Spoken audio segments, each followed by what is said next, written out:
तर नमस्कार मंडळी, आपली आवडती मालिका म्हणजेच तारिणी या मालिकेत आता आपल्याला खूप असा दमदार ट्विस्ट पाहायला मिळणार आहे. तर मग आता हा ट्विस्ट पाहून आपल्याला सुद्धा शंका येणार की नक्की या मालिकेत चाललंय काय, नक्की कोण खरं आहे कोण खोटं आहे, आणि नक्की आता या जे मॅडम जे वागल्यात त्याच्या वागण्यामागे नक्की त्यांचा काय येतोय, नक्की काय उद्देश आहे आणि ते असं का वागल्यात हे आता आपल्याला सगळं पाहायला मिळणार आहे. पण मात्र आता सगळ्यांना प्रश्न पडला असेल की जे मॅम नक्की कशा वागल्यात, काय वागल्यात. त्या तर एकदम स्ट्रिक्ट आहे, त्यांचा कायदा तर हा खूपच वेगळा आहे.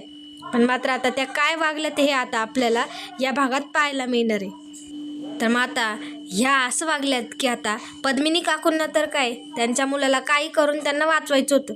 आता कोणीच प्रयत्न करताना त्यांना दिसत नाही. म्हणजे आता हे दयानंद खांडेकर आणि कौशिकी तर प्रयत्न करते, पण मात्र आता त्यांच्या प्रयत्नांना काही यश मिळतच नाही आहे. ते सगळं करतायत पण मात्र आता काहीच होत नाही आहे. युवराज तर काही बाहेर आलेच नाही आहे आणि अजून 7 दिवस ते तर काही करू शकत नाही आहे. पण मात्र आता ह्या पद्मिनीने आता तिथे सगळ्यांना चोखपणे सांगितलेलं असतं की आता जे काही करेल ते मी करणार, तुमच्याकडनं काहीच होत नाही आहे, तुम्ही काही हातपाय हलवतच नाही आहे, पण मी आता माझ्या मुलाला काही करून या घरात परत आणणारच आणि मी या माझ्या मुलाला निर्दोष म्हणून सुटका करून घेणारच, असं आता ती दयानंद खांडेकरला बोललेली असते. त्यामुळे आता ही पद्मिनी काय करते हे तर त्यांना टेन्शन असतंच, पण पद्मिनीने आता खूप मोठं पाऊल उचललेलं असतं. तिने आता जे मॅडमला आता तिने पैसे दिलेले म्हणजे लाच दिलेली आपल्याला पाहायला मिळणार आहे. पण मात्र आता तिने तर लाच दिली आहे, पण मात्र आता जे मॅडमने सुद्धा लाच घेतलेली हे साक्षात आता केदार आणि तारिणीने पाहिलेलं असतं. आता केदार तारिणीने तर पूर्ण विश्वास असतो की जे मॅडम काही लाच घेणाऱ्यातले नाही आहेत, ते त्यांचं काम एकदम चोखपणे करतात आणि त्यांचा हा कायदा आहे. पण मात्र आता जे मॅडमला त्यांनी साक्षात असं पाहिले की त्या लाच घेतात ते पद्मिनी काकूंकडून. जे मॅडम असं कसं काय वागल्या, जे मॅडम असं कसं काही करू शकल्या, हे तर सगळं आता आपल्याला या व्हिडिओमार्फत पाहायला मिळणार आहे.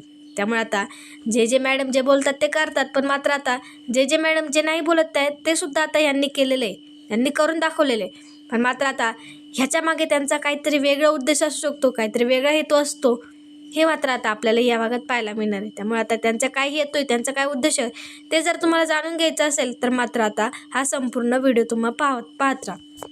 चला तर मग आता सुरुवात करूया. आता इकडे कौशिकी तर तिचा म्हणजे ती पाहत असते की खरंच युवराजच्या हळदीमध्ये हा गुलाब आला होता का. ती सगळे आता हळदीचे फोटो वगैरे चेक करत होते आणि मग आता गुलाब त्या हळदीला आला होता हे तिला आता कळलेले. म्हणजे तिने जे काही फोटो असतात ते तिने पाहिले होते आणि ते सुद्धा स्वतःच्या डोळ्यांनी. त्यामुळे आता तिला तर धक्का बसलेलाच असतो.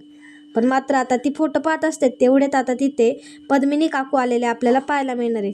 आता पद्मिनी काकू आलेल्या आहेत त्यामुळे त्या तिथे नीटच बोलणार असं नाही ना, त्या तिला जाब विचारणारच ना, कौशिकी अजून तू काहीच केलं नाही आहे, अजून माझा युवराज घरी आला नाही आहे, माझा युवराज कधी घरी येणार आणि त्याला पोलीस सोडणार आहेत की नाही, असं आता ती त्या कौशिकीला तिथे विचारत असते. आता कौशिकीने सुद्धा तिला युवराजच्या लग्नात गुलाब आला होता हे सगळं सांगते. आता तिने म्हणजे पद्मिनी साहजिकच आहे, पद्मिनी बोलणार ते तारिणी आणि केदारने एवढं सगळं केलेलं आहे, पण तेही मात्र अजून आपल्या घरातच आहे. तर मग आता इकडे तारिणी आणि केदारला ती खूप बोलत असते, पण मात्र आता केदार आणि तारिणीने जे काही सत्य असतं तेच बोललेलं असतं, ते कधीच खोटं बोलत नव्हते. तर म्हणून आता मग ह्या कौशिकीने आता केदारची आणि तारिणीची बाजू घेतलेली आपल्याला पाहायला मिळणार आहे. आता ती त्यांना बोलते की काकू तुम्ही जे काही बोलताय ते सगळं चुकीचं आहे. तुम्ही एका बाजूने म्हणजे माणूस म्हणून सुद्धा तुम्ही विचार करा ना, की तारिणीने सुद्धा खरं सांगितलं आणि केदारने सुद्धा खरंच सांगितलेलं आहे. हे हळदीचे फोटो बघा, तिथे गुलाब आला होता आणि केदारने काय सांगितले, फक्त गुलाब आणि केदारचा काही ना काहीतरी संबंध होतात म्हणून. पण मात्र त्याने असं तर नाही ना बोलला तू की तो गुन्हेगार आहे. तर मात्र आता कौशिकीने तिला फोटो वगैरे दाखवलेले असतात, पण मात्र आता पद्मिनीला तिला राग येतो. तो काही झाला तरी तिचा तो मुलगा असतो. त्यामुळे पद्मिनी तिला बोलते की अगं तो हळदीला आला होता, ह्याच्यावरनं असं तर नाही ना होत, त्या सगळ्या गुन्ह्यामध्ये युवराजसुद्धा सामील होऊ शकतो. आता हा गुलाब तर मेला आहे, पण गुलाब नंतर त्याचा जो काही बिझनेस आहे तो काही युवराज तर नाही ना सांभाळणार आपला. युवराजने म्हणजे नाही का, युवराजने खरं सांगितलं आहे की त्याचा गुलाब मित्र आहे, पण मात्र आता तो त्याचे सगळे धंदे वगैरे बघणार असं तर तो नाही ना बोलला, हे आता तिने सांगितलेलं असतं. पण मात्र आता कौशिकीने सुद्धा म्हणजे पुराव्यांसकट तिला समजावलेलं असतं, पण मात्र आता कौशिकीला ती काय ऐकणार नसते. आता या पद्मिनीला काही करून तिच्या मुलाला आता तिला घरात आणायचंच होतं आणि हे म्हणजे दयानंद काकांना सुद्धा काही जमत नव्हतं. म्हणजे ते आता आजारी होते आणि त्यांना बाहेर जाणं काही एवढं पॉसिबल नव्हतं. त्यांच्या वकिलांकडनं सुद्धा काही होत नव्हतं, कारण एकदम असे ठाम पुरावे आता जे मॅडमकडे असतात. त्यामुळे आता जे मॅडमच्या विरोधात कोण जाणार, तर तिच्याकडे सगळे पुरावे असतात, सगळं कायद्यानुसार होत असतं. त्यामुळे आता कोणी काहीच करू शकत नव्हतं. आता कौशिकीसुद्धा तिला बोललेली होती की जे काय करेल ते आता कायदाच करेल, आपल्याला फक्त अजून म्हणजे 7 दिवसांची वाट पाहावी लागेल, 7 दिवस तर आपण काहीच करू शकत नाही, असं आता कौशिकीने पद्मिनीला सांगितलं होतं. पण मात्र पद्मिनी ऐकत नसते. पद्मिनी बोलते, नाही, मला माझ्या मुलाला आजच घरी आणायचं आहे, माझ्या मुलाला तुम्ही लवकरात लवकर घरी आणा, युवराज माझ्या डोळ्यासमोर असलं पाहिजे, असं आता ती ठामपणे बोलते. पण मात्र आता तिचं कोणीच ऐकत नव्हतं. मग ती आता येते दयानंद काकांकडे. दयानंदांना बोलते की तुम्ही काय करणार आहेत की नाही, तुम्ही तुमच्या मुलाला आणणार आहेत की नाही, तुम्हाला तर तुमचा मुलगा म्हणजे तुमचं तर फक्त त्या तारीने आणि केदारने तुमच्या डोळ्यावर भुरण पाहिली, त्यांचंच तुम्ही ऐकताय, त्यांचंच सगळं करताय. पण मात्र युवराज हा जेलमध्ये, ह्याचं तुम्हाला टेन्शन नाही, ह्याची तुम्हाला म्हणजे काहीच तुम्हाला वाटत नाही आहे.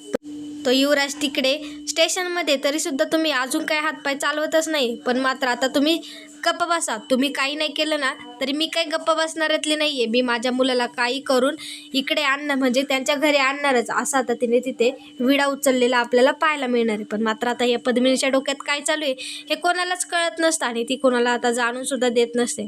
तर मात्र आता पद्मिनी आता कायद्याने नाही तर ती आता लाच देऊन आता तिच्या युवराजला घरी आणणार आहे.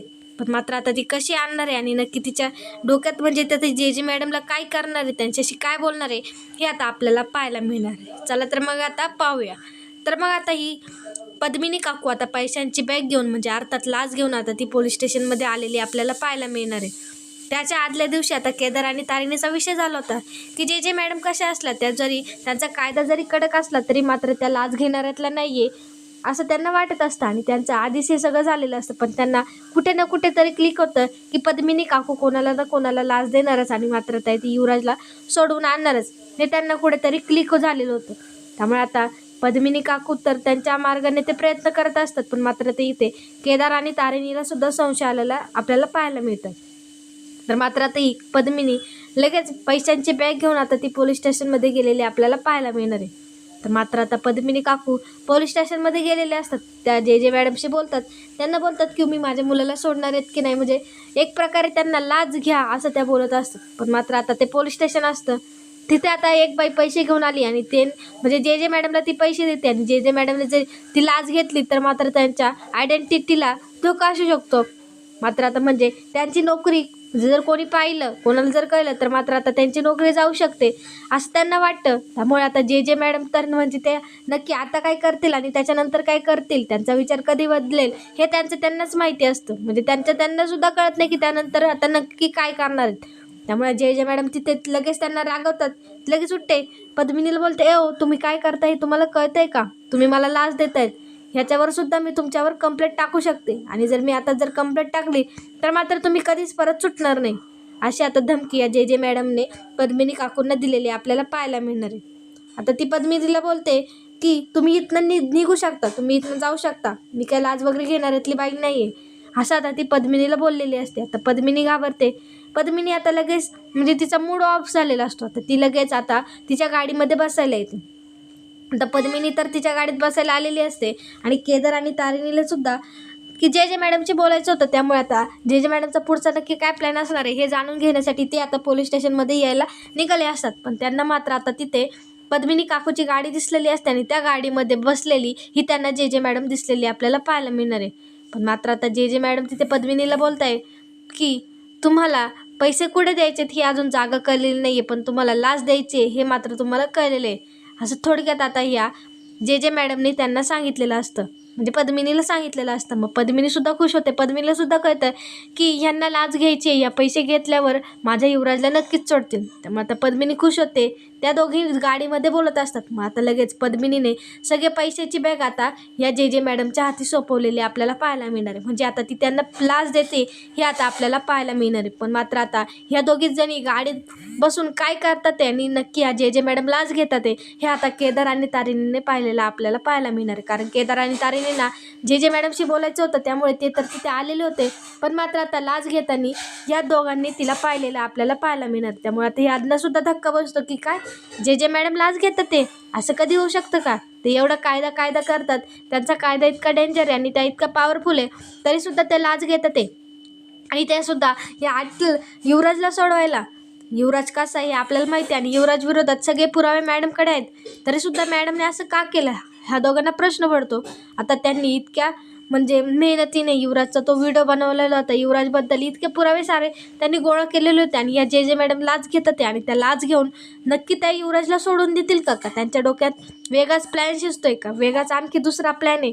हे आता म्हणजे केदार आणि तारिणीला तिथेच प्रश्न पडलेले आपल्याला पाहायला मिळणार आहे.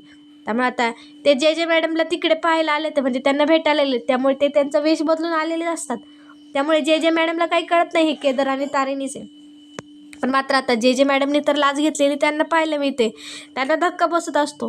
आता जे मॅडम ते लाच वगैरे घेऊन ते त्यांच्या स्टेशनमध्ये आलेले असतात, त्यांच्या केबिनमध्ये आलेले असतात. पण मात्र आता तारिणी आणि केदार त्यांना जाब विचारतील का? आता जे मॅडम तर खूप कडक असतात, पण मात्र त्यांनी हे सगळं असं का केलं? त्यांनी पद्मिनीकडून लाच का घेतली? आता तिला तर त्यांनी रंगेहात पकडलेलं आहे. पण मात्र आता त्यांचं म्हणजे आता ही तारिणी तिला जाब विचारेल का, मॅडम तुम्ही असं का केलं म्हणून? तुम्ही इतका कायदा करतात तरीसुद्धा तुम्ही त्यांच्याकडनं लाच कशी काय घेतली? तुम्ही असं कसं काही करू शकता? तुमचा कायदा तर खूप डेंजर आहे आणि तुम्ही म्हणजे तुमचे जे काही रेकॉर्ड आहेत त्यात तर तुम्ही खूप चांगले वागले ते, पण तुम्ही जे काही एवढे म्हणजे गुन्हेगारांना पकडले ते का अशाच रीतीने पकडलेले आहेत का? तुम्ही एवढा तुमचा नाही का कायदा करताय, एवढं पॉवरफुल तुम्ही काम करता, पण मात्र तुमच्या काम करण्यामागे तुमचा हा हेतू असतो का? तुम्ही लाच घेताय, लाच घेताना आम्ही तुम्हाला पाहिले आणि तुम्ही पद्मिनी काकूंसोबत जे काय बोललं होतं ते सुद्धा आम्ही ऐकले. तुम्ही खरं नक्की कशात? तुम्ही लाच का घेतली? हे सगळे आता प्रश्न आता केदार आणि तारिणीने त्या जे मॅडमला विचारलेले असतात. पण मात्र आता जे मॅडम जे बोलतात ते करतात. पण मात्र आता त्यांनी हे काय बोललेलं नव्हतं आणि त्यांनी मात्र ते वेगळंच केलेलं असतं, त्यांनी लाच घेतलेली असते. हे आता ह्या केदार आणि तारिणीने पाहिलेलं असतं.